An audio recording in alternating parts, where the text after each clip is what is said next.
So guys, I wanted to make this video because I ran into the same issue that I know a lot of you guys out there have run into when trying to do your upper control arms. I didn't plan on doing an upper control arm video since I've already done one, but ironically I ended up stripping the very last Allen key bolt. The other ones came out fairly easy. Now I'm going to tell you, these things are covered in that blue Loctite. Let me see if I can focus on this, and you'll see they're all on there. So trying to get these out, you got to really press up against it, and you got to make sure you're going completely straight so you don't strip them. I'm very fortunate that I'm in a southern state here in Florida and I don't have any rust up there, because that's just going to contribute to an even more difficult process of getting these things out, because they do stick. And on this very last one, I just rushed it.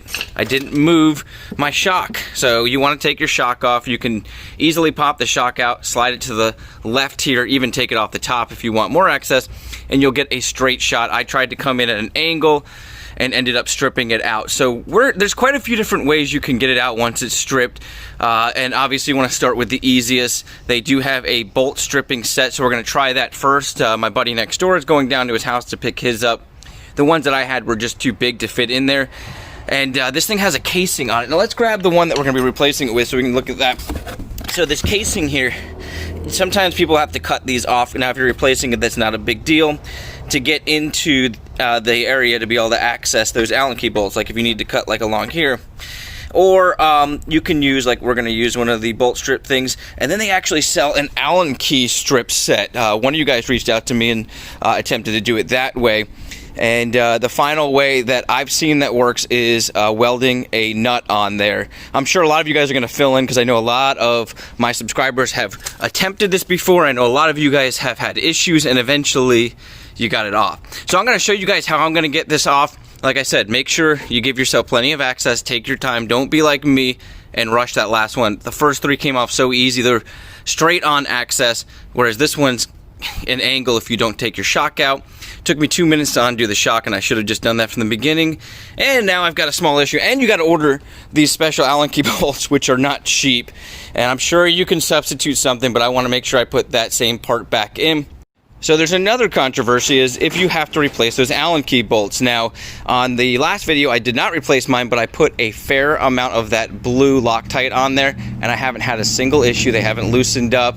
I've probably driven now 10,000 miles, probably like 6,000 miles on them, and I haven't had any issues. I've checked on them. We actually retorqued them down, and they haven't moved. That Loctite does hold them in place, but the recommendation from the factory is to replace them, and I've had people tell me that they've had theirs back out. Now, if you use the proper amount of blue Loctite, you should not have an issue, but for safety purposes, I'm going to tell you to swap them out.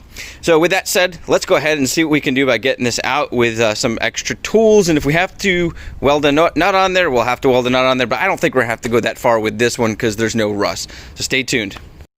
So we got the shock out. Now I went ahead and put our safety spring compressor thing in there just for caution.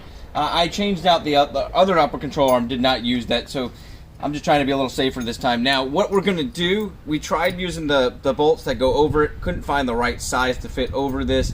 It's completely round, so it's going to be real difficult if you do get one of those that kind of have that spiral, and it will twist these off.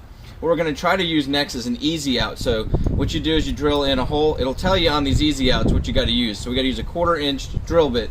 We're going to drill straight through our bolt, and then the easy out's going to go in, and it's going to be reversing it out.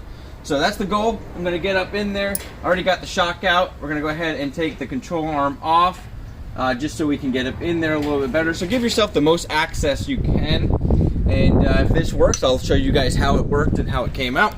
Alright, let's go ahead and get set up and do this. So you can see there, I drilled it out probably about a 1/2 inch deep into the bolt. Used a 1/4 inch drill bit. Worked out real easy. It actually went pretty quick. And now we're going to go ahead and use our easy out and attach a socket to it, and that will extract the bolt out. So I'm going to go ahead and get set up and show you guys that. Alright, so we got the easy out. We got our hole drilled out. I'm going to get the easy out in there. And then we're going to attach a socket to the end of this and crank it slowly. Hopefully we can get everything to grip and extract this bolt out. Well, unfortunately, the easy out snapped off. What we ended up doing was drilling it completely through, because if you look through, you can see the other side. So that's a good thing.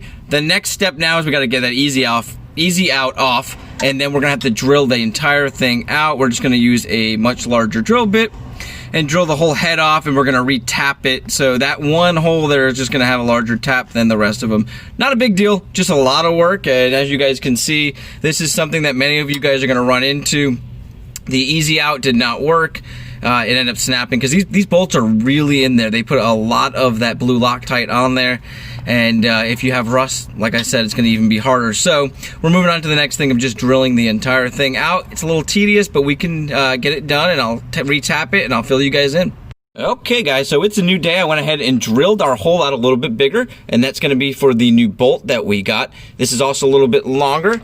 I'll slide right through there. I also drilled out the new control arm hole that matches up with that a little bit bigger, and I got a lock nut to go on the back side. Now on the other side of this, there is a little plate, kind of like a nut that comes off, that's mounted to the firewall area, or the inside of this fender wall actually, and we're just going to keep that there. The bolt is long enough. We're going to tighten this up to that, and we should be fine. I just took a look at that. It is a solid steel piece, so we should be fine bolting this up to that. And let me go ahead and show you guys the control arm and how we're going to set the pitch on that. Okay, so one of the bigger discussions that happens when we talk about these upper control arms, specifically for this w140, is setting the pitch. Now, if you look at the one I took out, you'll see it has an upward pitch, and that is very necessary in order for this control arm to function properly.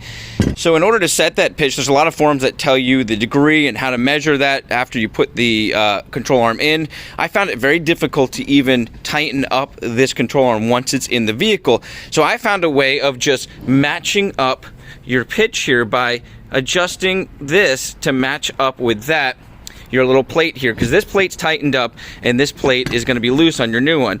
So what I do is I lay this down, and there's a couple different ways you can do this to match up, and then I'm going to tighten up the two bolts once I've got it in position, and I'm going to torque it down. Then we're going to put it in our vehicle, and of course I'm going to match up a couple times just to make sure I'm within spec of that. I'll put that on the screen now because there are instructions that are put out there that you guys are looking at right now that I used for the original one, and then I ended up taking it back out and resetting it up this way because you can then torque this down to the proper spec as well. So that's what I'm going to do with that. I didn't think this was going to be a full tutorial. It ended up being a disaster for me, but we did get it solved, and I wanted to show you guys how I was solving it. So right now I'm just going to get everything back in there and take it for a spin. I'm going to actually go down and get it aligned after this, and I'll fill you guys in on anything that comes up in between here and there.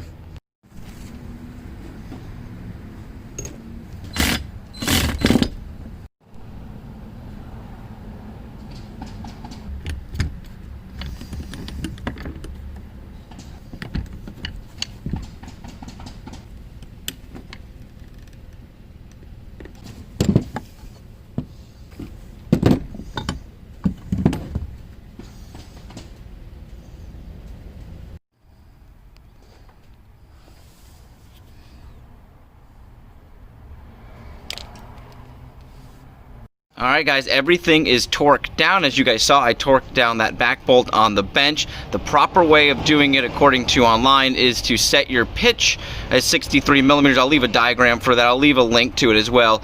And then you tighten that bolt up to 120 Newton meters across there.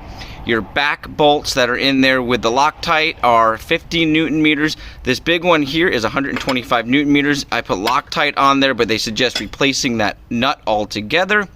And then the shock here, because I did take that out, those are 30 Newton meters up top, and on the bottom 55 Newton meters, so down in there. And that's about it. I'll leave links to all that I'll in the description. You guys will know those torque specs. And like I said, I went ahead and torqued this down on the bench. I felt like that was a lot easier. I was able to match it up with the original one.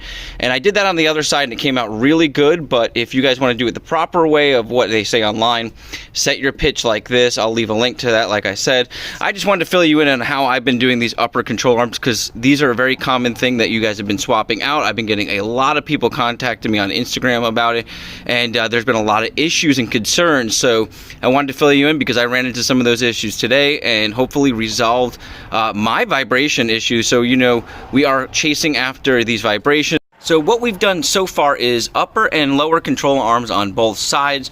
We did tie rod on the other side, so I still need to get that done on this side. The shocks were changed out right before I purchased the car, so those seem like they're really good.